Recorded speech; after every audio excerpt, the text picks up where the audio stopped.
रामचंद्राय नमः, श्रीराम भद्राय नमः, श्री सीतारामाय।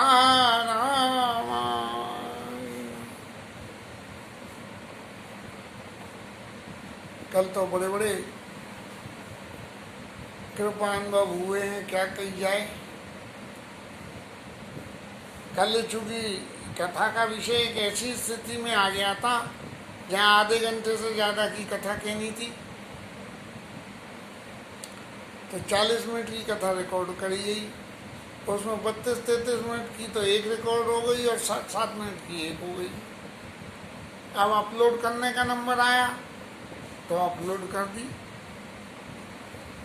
अपलोड तो हो गई कथा, लेकिन वही बीमारी कल फिर लग गई कि 2 अपलोडिंग। अब 2 अपलोड जब तक ख़त्म नहीं हो, नई अपलोड और करना शुरू कर दो तो डाटा ख़त्म होने लगेगा। तब वो भीतर जाके पता करी तो ये लगा कि यहाँ से तो अपलोड हो गई, और अपलोड के 2 पार्ट होते हैं। एक पार्ट तो इसके अपलोडर के लिए और एक पार्ट यूट्यूब के लिए। तो हमारा वाला पार्ट तो वो पहले अपलोड करते से कह देते हैं हो गई, लेकिन यूट्यूब वाले का पार्ट जो है वहाँ भीड़ अगर हो जाए तो लाइन में लगा देते हैं, और यहाँ से जो है वो प्रोसेसिंग होकर उनके यहाँ चढ़ती रहेगी। ऐसी परिस्थिति में रात को पता नहीं कि 12-1 बजे जो है ये खाली हुआ मोबाइल। तो जब ये दिखाने को कि अपलोड 2 दिखा रहा था और फिर एक ही रह गया उन 2 में से, और ये हो गया।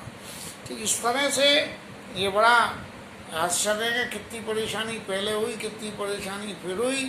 लेकिन ठाकुर जी ऐसे रास्ता दिखाई जा रहे हैं कि जैसे बिल्कुल कह रहे हैं सब भरोस तज जो वही रामई और प्रेम समेत गाव गुण ग्रामई, ऐसे सोई भव तर कछ संशय नाई और नाम प्रताप प्रकट कलिमाई। तो महाराज ऐसे ही भगवान के नाम के प्रताप के प्रभाव से ये कि भगवान की लीलाओं का गान हो रहा है तो समस्या तो रोज आती हैं और फिर जो हल हो जाती हैं। अब आज और नहीं तो वो माइक्रोफोन की बैटरी लगता है दब गई, 15 दिन बैटरी चलती है। बैटरी भी कोई देख के लानी पड़ेगी, लेकिन हाल पता लग गई कि ये बैटरी मर गई है। नहीं पिछली दफ़े तो आती हो गई कि क्या खराब हो गया क्या नहीं हुआ, लेकिन मरती बैटरी है, चलती नहीं है। 15 दिन बैटरी चलती है बैटरी की। जो भी कुछ है गोविंद की इच्छा, कोई ना कोई वो भी इंतजाम गोविंद करवाई देंगे। कल के कथा विश्राम में भुषुंडी महाराज कथा कहना चाह रहे थे, यहीं से राम कथा शुरू करना चाह रहे थे और यहीं से कथा के 2 टुकड़े हो गए। तो आज क्यों ना फिर वहीं से उसको अपलोड नहीं करेंगे 8 मिनट की, और इसको यहाँ से जोड़ कर देते हैं। सुनत गरुड़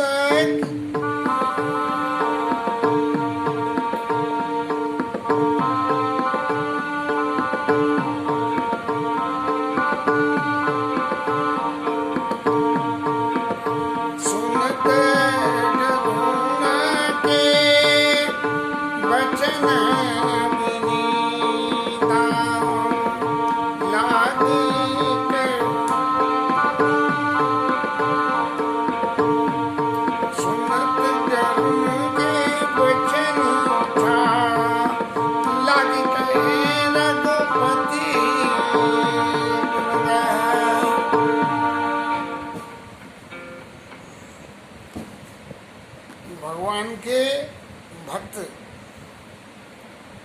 जब कथा कहना शुरू करते हैं तो उसकी भी एक बड़ी विशिष्ट प्रक्रिया है। शंकर जी महाराज ने कथा कहनी शुरू करी तो उन्होंने क्या कहा, मगन ध्यान रस दंड जुग और पुनि मन बाहिर कीन, हर्ष रामचरित महेश तब हर्षित बरने लीन।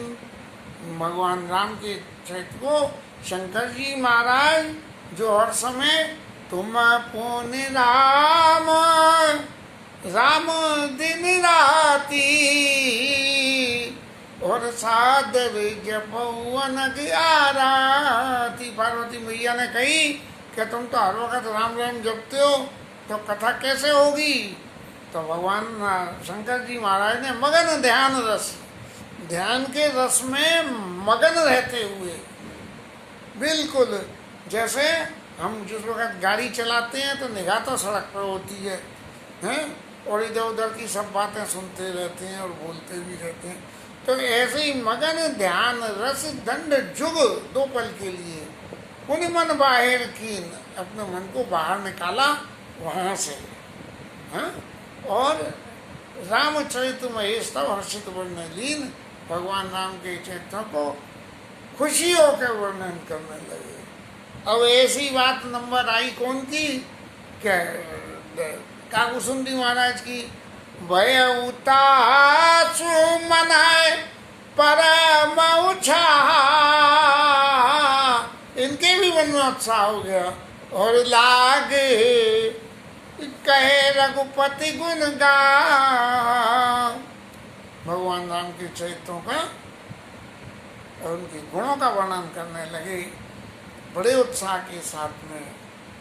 ये बात निश्चित रूप से कि भगवान राम के चरित्र और गुणों का यदि वर्णन करने जाओगे तो कोई बिजनेस व्यापार के लिए करे वो बात तो दूसरी है, लेकिन यदि भगवान के गुणों के विस्तार के लिए ये कथा कहोगे तो वक्ता के मन में बहुत उत्साह हो जाता है। ऐसा मेरा व्यक्तिगत भी अनुभव है।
अत्यंत हर्ष से होकर रामचरित मानस का जो सरोवर है, इसका नाम जो गोस्वामी जी ने रामचरित मानस, मानस माने रामचरित्र का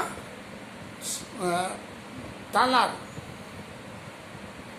तालाब। तो ये जो रामचरित मानस जो है भाई, रामचरित सर, भगवान राम के चैत्र रूपी सरोवर की क्या क्या खूबियाँ हैं, क्या ये सर इसके 4 घाट हैं, मुझे याद नहीं है, 4 घाट हैं, एक ज्ञान का घाट, एक भक्ति का घाट, एक प्रेम का घाट और एक दीनता का। गोस्वामी जी इन 4 घाटों पर बैठ कर कथा कह रहे हैं। बालकांड में तो कही है, लेकिन इस बार अब पीछे जब दोबारा नंबर आएगा कथा ही समाप्त होने के बाद, तब वो कथाएं हृदय में निश्चित रूप से ही बस जाएंगी। अभी तो भगवान की ललित लीलाएं बसी हुई हैं, ज्ञान की कुछ थोड़ी सी बात है, लेकिन ये बातें जो है ये मन में बस जाएंगी। तो फिर इसके बाद में पुनः नारद कर मोह पारा। नारद महाराज जी को कैसे मोह हुआ, ये सबसे बड़ी बात ये है कि ये कथा है ऐसी कि धनुज विमोहन जन सुखकारी, जिनके चित्त में अन्य वृत्तियाँ हैं, एक तो मनुज और मनुज के अलावा धनुज, तो जिनके अलावा जिनके चित्त में दूसरी कहना चाहिए अभिव्यक्तियाँ हैं, उनको तो मोह हो जाता है और भगवान के भक्तों को सुख होता है। भगवान के भक्तों का सुख क्या हुआ कि भगवान ने बाल रूप धरा तो उनको दर्शन करके सुख हुआ, बच्चों के फैशन शो का। और उसके बाद बच्चों का ब्याह हुआ तो फिर वो सुख हो गया कि बहू घर में आई, हाँ, और फिर उनके घर और बालक भगवान आ गए तो फिर उसका सुख हुआ। और फिर सबसे बड़ा सुख जब सास बहू की ठोठो हुई तो वो भी तो एक सुख है कि जीवन को बदलने के लिए कितनी समझदारी की ज़रूरत होती है। एक बड़ी अच्छी बात जो है तो सुनी हुई, हमारी बेटी डॉक्टर पंकज हैं, वो कह रही थी कि गुड़िया की शादी पे गुड़िया ने पूछा जाके उनसे कि दीदी मैं अब ऐसे शादी हो के जा रही हूँ तो ससुराल में जाके मुझे क्या करना चाहिए। तो उन्होंने इतनी बढ़िया नेक सलाह दी जो मुझे भी अच्छा लगा कि उन्होंने कहा कि ससुराल में जाके सासू को कभी माँ मत समझना। देखने सुनने में तो बड़ी विपरीत बात है, क्योंकि जैसे ही आपने उसको माँ समझा तो आप माँ समझते ही उसके ऊपर में अपना अधिकार प्रयोग करने लगोगे, और अधिकार प्रयोग करते ही सासू माँ जो है वो अपने आप को हीन समझने लगेगी। तो इसलिए सासू माँ को सासू समझ के उसे आदर देना कि ये मेरी अपनी है, लेकिन मुझे सबके बावजूद भी अपने से ज़्यादा आदर इनको देना है। ऐसा नहीं है कि कोई उनकी बुराई करनी है, अपनों से ज़्यादा जो अपनी माँ को आदर दें उससे ज़्यादा आदर अपनी सासू माँ को दें। जब आप ये क्रिया करोगे तो क्या होगा कि ऐसी क्रिया करने से आपकी सासू माँ आपको अपनी बेटी बना लेगी। आप बेटी बनना चाहोगे तो नहीं बन पाओगे, लेकिन जब आपकी सासू माँ आपको बेटी बनाएगी तब आप परमानेंट बेटी बनोगे। और मेरी बिटिया के संग में तो ऐसा ही खेल हुआ है कि जहाँ लोग आगे आश्चर्य करते हैं कि ये सास बहू हैं या माँ बेटी हैं, ऐसा शायद। तो ऐसे ही ये जो पुण्य नारद का मोह नहीं कहाँ चल रही थी, रामचरित कही सी बखानी और पुण्य नारद कर मोह अपारा। नारद जी को मोह कैसे हुआ? नारद जी को मोह होने के लिए ये बहुत जरूरी है कि कथा सुनते सुनते चाहे किसी को भी ज्ञानी भगत शिरोमणि पत कर जानते कि मोह माया अंदर पावर करी गुमान। काकुशुंड जी ने अभी 2 दिन पहले कथा में कही थी कि अरे देखो शिवरंच का मोह ही इन तब को मोह लेती है। तो बात है कि मनुष्य को नहीं, मनुष्य काय बात का घमंड करता है। तो इसलिए नारद जी को कैसे मोह हुआ कि देखो नारद जी को कैसे मोह हुआ, इस घटना को सुना के कि गरुड़ जी महाराज बहुत सावधानी से सुनना आप इस कथा को, यदि सावधानी से नहीं सुनोगे तो नारद जी की क्या गति हुई। क्यों कि भगवान ने नारद जी ने तपस्या करी, इंद्र को चैलेंज हुआ, इंद्र ने तपस्या भंग करनी चाहिए, कामदेव को भेजा, उस पर तपस्या भंग नहीं हुई, नारद जी के पैर पकड़ लिए, नारद जी ने माफ कर दिया। माफ करने के बाद नारद जी के मन में अभिमान आ गया, भगवान के पास गए, अपने अभिमान की कथा सुनाए और भगवान ने जिमी यह कथा सुनायऊ मोही, नहीं शंकर जी को गलत कह गए, भगवान ने उनको विष्णु भगवान को कहा, विष्णु भगवान ने कही कि महाराज तुम्हारे तो जो है सुमिरनते ही मोह मार मदमान, तुमरे सुमिरनते मिटे मोह मार मदमान, तो महाराज आपको कामदेव क्या कर सकता है। और फिर वहाँ से जब बड़ाई मिल गई तो गए शंकर जी के पास और सब सुना दी कथा। और शंकर जी ने फिर कह दी, जिमी यह कथा सुनाए मोही। और आप तो सब जगह जाते हो, तिमी जनी हरी सुनाए कब, जिमी यह कथा सुनाए मोहू, पर तिमी जनी हरी सुनाए कब। भगवान को मत सुनाना, और तो सुनाना तो नहीं सुनाना, अगर कभी वहाँ प्रसंग भी आ जाए तो चले प्रसंग दुराए, तब भी जो है उसका दुराप कर देना। नारद जी बाबा को समझ में नहीं आई और भगवान के पास गए। भगवान ने उनके देखा कि इनके मन में बड़ा भारी अहंकार का पेड़ उग गया है, तो इसे काट देंगे। और उसके लिए जो सबरी लीला हुई नारद जी की, तो वो जो सबरी लीला हुई नारद जी की, क्योंकि भगवान का तो सहज स्वभाव है कि अपने भगत पे आँच नहीं आने देते हैं। इसलिए नारद जी जब भगवान के पास विष्णुवाणी से मोहित होके गए तो क्या हुआ, आपन रूप देव प्रभु मोही, आन भांति न पावो। अपना रूप दे दो और तुम तो मेरे हितकारी हो, सो मेरा हित ही करना। लेकिन भगवान ने ऐसी गंभीर वाणी कही, जे विधियो ये परम हित, और नारद सुनहु तुम्हार, जिसमें तुम्हारा हित नहीं परम हित होगा वो काम करें। सोई हम करब न आन किछु, और वचन न मचा हमार। हमारी वचन बिल्कुल झूठा नहीं है नारद बाबा, अच्छी तरह से समझ लेना, तुम्हारा हित ही करेंगे। ये भगवान ने बड़ी गुड़ वाणी कह दी कि नारद जी का हित कायम में था। ये तो इस तरह से नारद जी महाराज भी फंस गए। तो पुण्य नारद कर मोह अपारा, और कैसी बहुरी रावण अवतारा। अब रावण महाराज की कथा को भी गोस्वामी जी ने लिख दिया कि कैसी बहुरी रावण अवतारा। रावण का अवतार ले भैया, इंसानों के अवतार भगवानों के अवतार होते हैं, जो दुष्टों के भी अवतार होने लगे। तो दुष्टों का अवतार कैसे हुआ, दुष्टों का अवतार ऐसे हुआ कि दुष्ट जो पैदा हुए वो भी तो ब्राह्मणों के आशीर्वाद से शाप से हुए हैं। जब ब्राह्मणों के शाप से हुए और शाप के बाद उन्होंने आशीर्वाद कर दिया, तो ब्राह्मणों के पहले शाप और फिर आशीर्वाद। ना तो प्रभु कर सही स्वभाव शासत कर करें फसाऊ, और ना तो प्रभु कर सही स्वभाव ब्राह्मणों ने पहले आशीर्वाद दे दिया और फिर जो है वो शाप दे दिया और फिर आशीर्वाद दे दिया।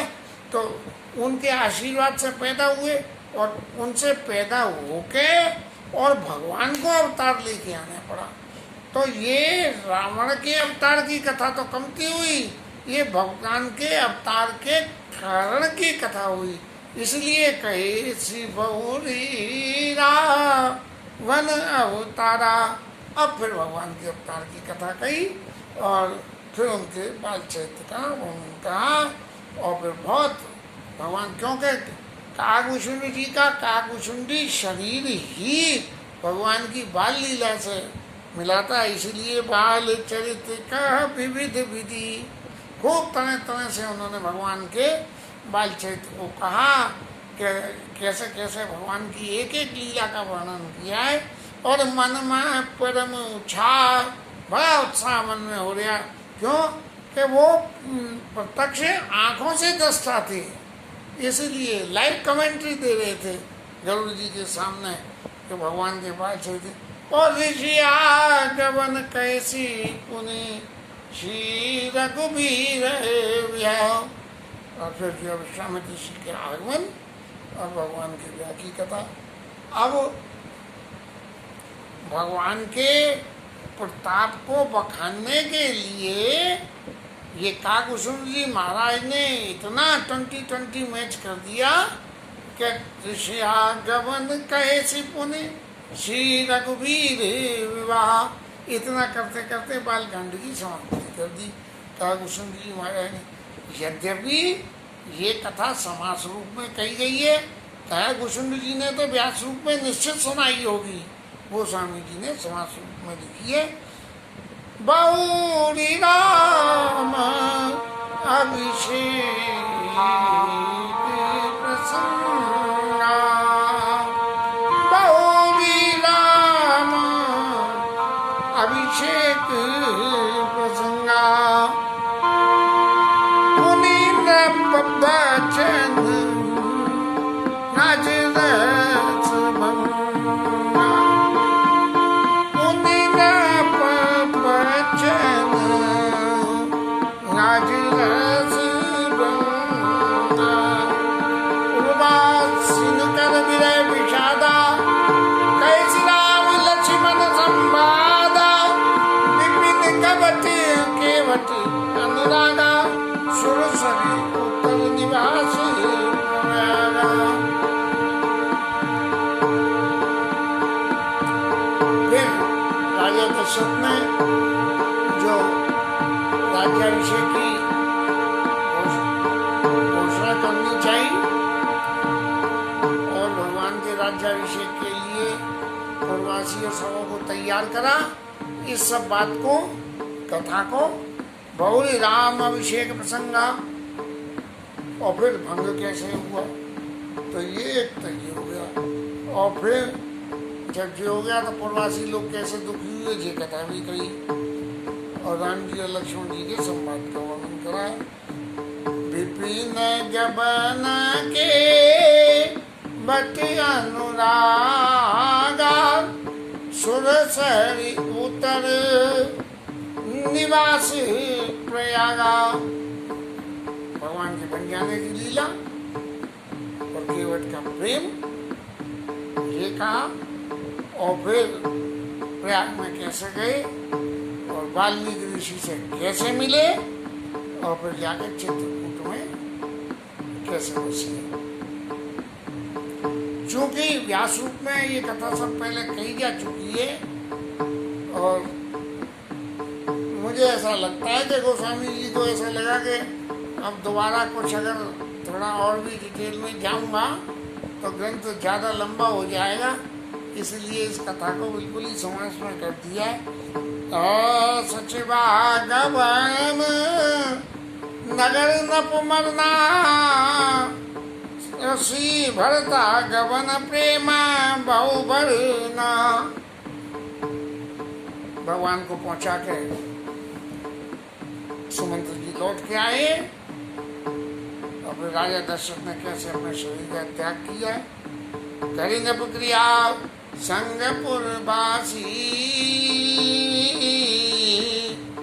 भरत गए जा प्रभु सुख राजी। पुनि रघुपति बहु विधि समझाए, लह पादुका अवधपुर आए। भरत रानी सुरपत सत करनी, प्रभु अरे अत्र भेंट पुनि बरनी। प्रभु अरे अत्र भेंट पुनि बरनी, कई विराट पद जय विधि ने तजी सर्वंग बरन सुति क्षण प्रीति पुनि। प्रभु अगस्त सत संग, कही दंडक वन पावन ताई गीत महती पुते गाई। पुनि प्रभु पंचवटी कतवासा भंगी, सकल मुनि गीतासा। पुनि लक्ष्मण उपदेश अनुपा, शूपन काज में कीन कुरूपा।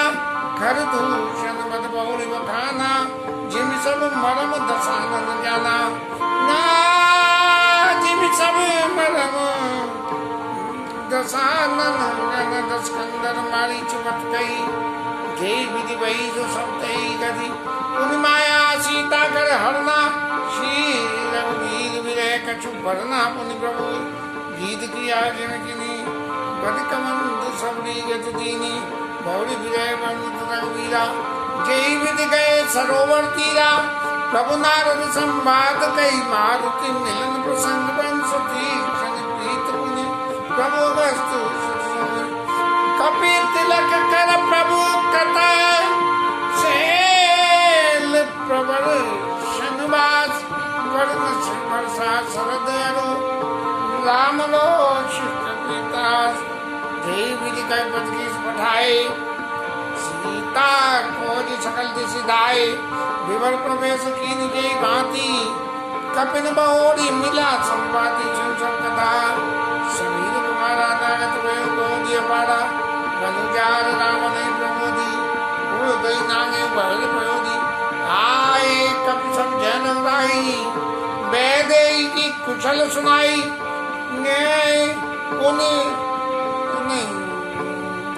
सेन समेत जटा रघुवीरा उतरे जाई बार निधि तीरा मिला विभीषण जय विधि आई सागर निकले कथा सुनाई सेतु बांध कपि सेन जिमि उतरी सागर पार देव बसीठी वीरवर जय विधि बाल कुमार निश्चर की से लड़ाई बढ़ने से विविध प्रकार और कुंभकर्ण घन नाद कर बल पौरुष श्रृंगार एक धोए में निश्चर की से लड़ाई बंदरों राक्षसों की लड़ाई को बढ़ने से विविध प्रकार तरह तरह से वर्णन करा और फिर कुंभकर्ण गन्नाद कर बल पौरुष श्रृंगार निश्चर नकार मरण विधि नाना रखोटे रावण सुन गाना रावण बद मंदो देश होगा राज विभीषण देवश होगा सीता रघुपति मिलन बहोरी सोन की न स्तुति कर जोरी उन्हीं पुष्प चढ़ी कपिन समेता और अबध चले प्रभु कृपाण जेता जय विधि राम नगर जी आए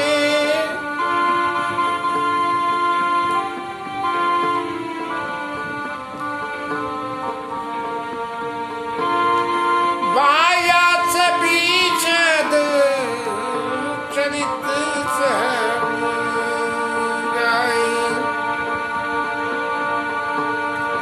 कहे सिबोर राम अभिषेका उर्वरत नृपनीति अनेका कथा समस्त कुसुम बखानी जो मैं तुम सुन कई बरन सुने सब कथा सुन सब राम कथा घगना कहत वचन मन परम उठा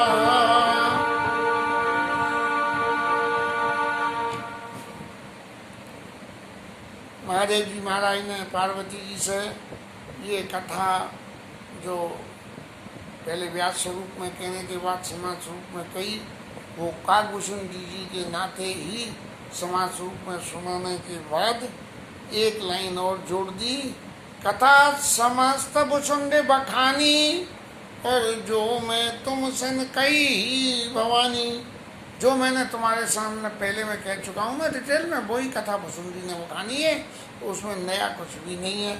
तब सुने सब कथा कैद करना कहते वचन मन परम उछा भक्त जो है गरुड़ जी महाराज के तो आनंद ही आनंद हो गए कि ऐसी भगवान राम जी कथा। अरे जो आदमी गंगा किनारे रहे वो क्या गंगा नहावे? और बिहारी जी की गली में रहने वाले जयमिल ही हैं जो रोज बिहारी जी या द्वारकानाथ को दर्शन करने जामे, ऐसा भी है। तो इसलिए ऐसी परिस्थिति में गरुड़ जी महाराज ठाकुर जी के पास विष्णु भगवान के बहाने दिन रात रहमे तो उन्हें कोई हर वक्त कथा सुनने को थोड़ी मिले, लेकिन भगवान के भक्तों के पास रहोगे तो हर वक्त कथा सुनने को मिलेगी। तो इसलिए जब ये कौआ महाराज के पास में आए भगवान के भक्तों के पास, तब उन्हें वो कथा सुनने की मिली और बड़ा मन में उनको खुशी हुई। गए मोर संदे सुने सकल रघुपति चरिता भयउ राम पद ने तब प्रसाद बायस तिलक। ऐसा मन में उत्साह हुआ कि काकभूषण जी महाराज से कह रहे हैं कि आप तो जो है भुषुंडियों में जो है आप तो उनमें सबसे शिरोमणि हो, तब प्रसाद वायस कौओं में शिरोमणि हो, इसलिए आप तो वायस तिलक हो। आपकी कृपा से ही मेरे को ये सुनने को मिला है। मोहि भयउ अति भो प्रभु वंदन रन मोह निरखी चिदानंद संदो राम विकल कारण कवन आए। और महाराज जी मेरे के संग लीला कैसे बनी? यद्यपि मैं आपके यहाँ आया और आपके यहाँ आते ही मेरे तो सारे संकट सब मोह वगैरह सब मिट गए और सब कुछ सही हो गया, तो फिर जब मेरे मन में अनुराग पैदा हुआ कि ये यहाँ आने से ही इतना हो गया, तो जब मैं सुन लूँगा तो सुन के क्या होगा, इसलिए आपसे निवेदन करे गई। अब मैं अपनी राम कथा आपको सुनाता हूँ कि जब जो है भगवान से युद्ध में मेघनाथ ने बांध दिया और मैंने नागपास से नाव काट दिया, तब मेरे चित्त में ये हुआ कि भैया ये क्या लीला है भगवान की, बड़ी विविधता है कि मैं तो सुनता था वो परब्रह्म परमेश्वर है, लेकिन उन्हें तो एक में साक्षर बांधे हुए नागपास श्री राम। ऐसी परिस्थिति को देख के महाराज मेरे मन में मोह हुआ और इस मोह के साथ में हमारी कथा, हमारे चित्त में मोह और नहीं आ जावे, इसलिए इस कथा को आज यहाँ विश्राम दे देते हैं, क्योंकि भगवान की लीला ही ऐसी है। हम संसारी जीवों का क्या भरोसा, कब हमारे ऊपर मोह का अटैक हो जाए। तो आज की कथा विश्राम दें। जय जय सीताराम।